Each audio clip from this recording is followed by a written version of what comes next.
झारखंड प्रदेश का खूंटी जिले का जरियागढ़ थाना। ये है नरेश भोगरा, जो कि इसी झारखंड प्रदेश के खूंटी जिले के जरियागढ़ थाने से आते हैं। इस घटना को समझने के लिए हमें तकरीबन 20-25 दिन पहले चलना होगा। जरियागढ़ थाने से लगा हुआ एक गांव था। उस गांव से ही सटा एक जंगल था।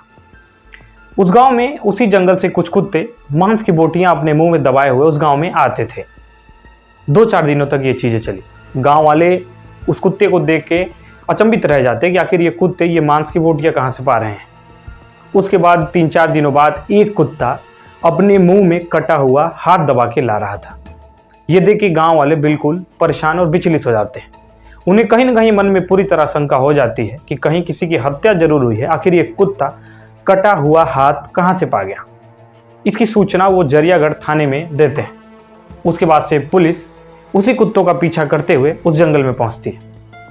जब वो जंगल में जाती है जहां कुत्ते जाते हैं, वहां जाने के बाद जब पुलिस देखती है तो वहां पे कटे हुए मांसपेशियां और चमड़े के या शरीर के चिथड़े गिरे हुए मिलते हैं।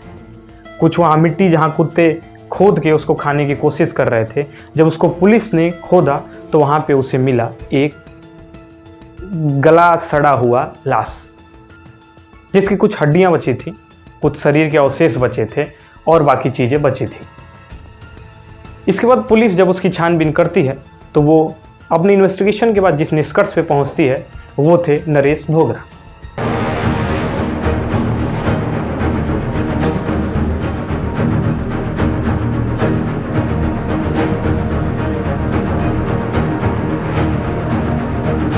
नरेश भोगरा उसी गांव के एक निवासी थे जो कि काम के सिलसिले में बाहर तमिलनाडु में रहते थे।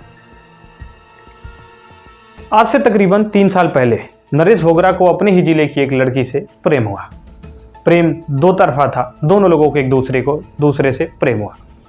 प्रेम संबंध ऐसा है कि शुरू में सबको बहुत ही सुहावना और दिलचस्प लगता है। ऐसे ही सेम कंडीशन में नरेश भोगरा और इनकी प्रेमिका दोनों लोग एकदम प्रेम में लुप्त और घूमते फिरते ऐश करते शादी का वादा करते हुए एक दूसरे के साथ समय बिता रहे थे। उसके बाद से ये दोनों अपना प्रदेश झारखंड छोड़ के नरेश भोगरा तमिलनाडु चले गए कमाने और इनकी प्रेमिका बेंगलुरु चली गई कमाने। नरेश भोगरा तमिलनाडु में मुर्गा काटने की दुकान पे काम करते थे। कहाँ? तमिलनाडु में मुर्गा काटने की दुकान पे ये काम करते थे। उसके बाद से नरेश भोगरा को तमिलनाडु में ही एक अन्य स्त्री से प्रेम हो जाता है। प्रेम ऐसा हुआ कि नरेश भोगरा तमिलनाडु वाली स्त्री से शादी तक कर ली। उसके बाद उस स्त्री को शादी कर अपने गांव झारखंड जिले के जरियागढ़ थाने में अपने गांव लाके उसको रख दिया, अपनी पत्नी को। उसके बाद से ये फिर तमिलनाडु कमाने चले गए और इस दौरान इनका संबंध अपनी प्रेमिका से नहीं छूटा था। वो अपनी प्रेमिका से भी बात करते और बेंगलुरु मिलने जाया करते थे।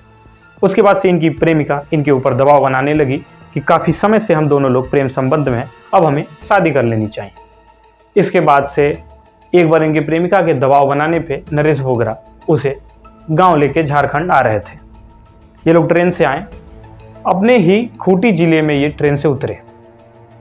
उतरने के बाद जहां कहानी मोड़ लेती है, जहां कुत्ते मांस लेके आते हैं, वो जानने के लिए आपको थोड़ा सा समझना होगा यहाँ। उसके बाद नरेश भोगरा अपनी प्रेमिका को लेके अपने इस खूंटी जिले के रेलवे स्टेशन पे आते हैं। उसके बाद वहां से उसे लेके अपने ही गांव के सटीक जंगल में ले जाते हैं। जंगल में अपनी प्रेमिका को बैठाते हैं और कहते हैं कि मैं तुम्हें गांव 10 मिनट 15 मिनट या 1 घंटे के बाद ले चलूंगा, अब यहाँ कुछ देर आराम कर लेते हैं। उसके बाद नरेश भोगरा उसी जंगल के एक झोपड़ी में अपनी प्रेमिका के साथ शारीरिक संबंध बनाते हैं और उसके बाद अपनी प्रेमिका से कहते हैं कि तुम यहाँ बैठो, मैं अभी 10 मिनट में आता हूँ। प्रेमिका जो कि 3-4 सालों से दोनों लोग प्रेम संबंध में हैं, इतना विश्वास तो रहेगा ही कि ये अभी आ जाएगा। इसके बाद नरेश भोगरा जाता है और 10-15 मिनट बाद कहीं से मुर्गा काटने वाला हथियार लेके आता है। उसके बाद वो अपनी प्रेमिका का गला काटता है, अपनी प्रेमिका को 20 पार्ट में काटता है।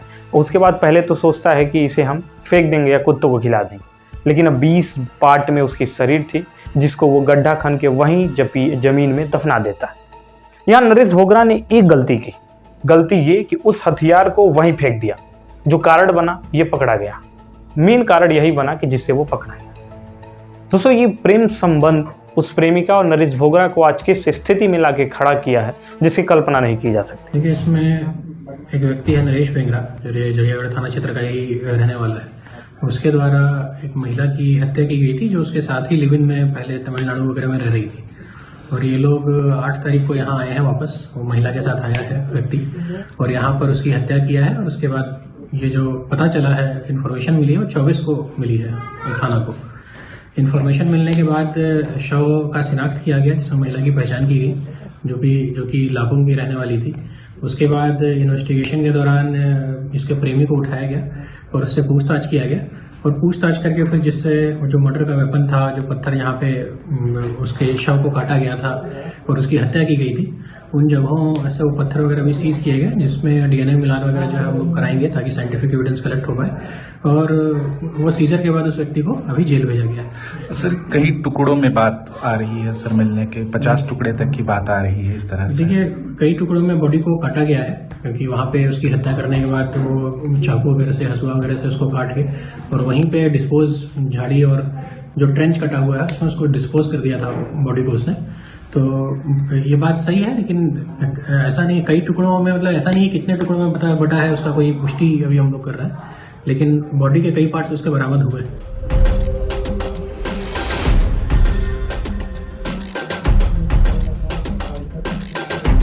हमारी इस कहानी का या इस घटना बताने का मुख्य उद्देश्य सिर्फ ये है कि किसी पे भी आंख बंद करके भरोसा ना करिए, वो चाहे प्रेमिका हो या प्रेमी हो या खुद आपकी परछाई क्यों ना हो।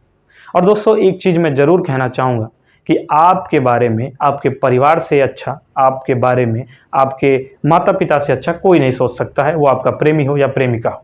मैं बिल्कुल नहीं कह रहा कि ये चीज़ें एकदम गलत हैं, या मैं इस पर खड़ा नहीं, या मैं इसे खराब कह रहा हूँ प्रेम संबंध को, परंतु ये जरूर मान के चलिएगा कि अगर आप अपने माता पिता के नहीं हितकारी हो पाए, अपने माता पिता के नहीं हो पाए, तो आप दुनिया में किसी के नहीं हो पाइएगा।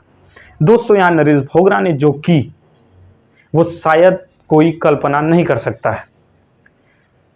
दोस्तों, इस घटना से आपको क्या सीख मिली, आप कमेंट में जरूर लिखिएगा और इस वीडियो को जरूर शेयर करिएगा। जय हिंद।